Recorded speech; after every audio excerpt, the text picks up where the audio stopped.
Welcome to Samba Samba. Enjoy the video. You start by verifying prerequisites. Confirm your data plan and that the SIM is active so you avoid surprises. Enable mobile data in settings and choose the preferred network type. This matters because 5G gives lower latency while 4G uses less battery. Once done, open APN settings to ensure the correct profile is selected. Carriers often auto-provision, but manual APN fixes many issues. Make sure you also note signal bars. Weak signal means slower speeds, even with an active plan. Next, configure your connection and protect it. Input APN values precisely if your carrier required manual setup.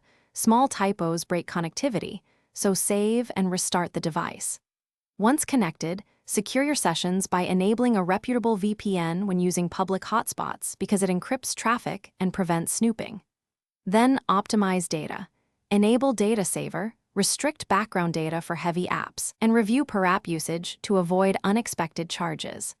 These steps control cost and improve perceived speed by reducing. Finally, put the connection into routine use and know how to fix common problems. Test speeds with a speed test app so you understand typical performance and identify poor zones. If pages fail to load, toggle airplane mode or restart the phone to refresh the radio state. This often restores service quickly. For stubborn failures, reinsert the SIM, check for carrier settings or system updates, and contact carrier support with your account and APN details. Having those speeds troubleshooting steps ready solves most issues fast. Thanks for watching. Consider subscribing if we helped you.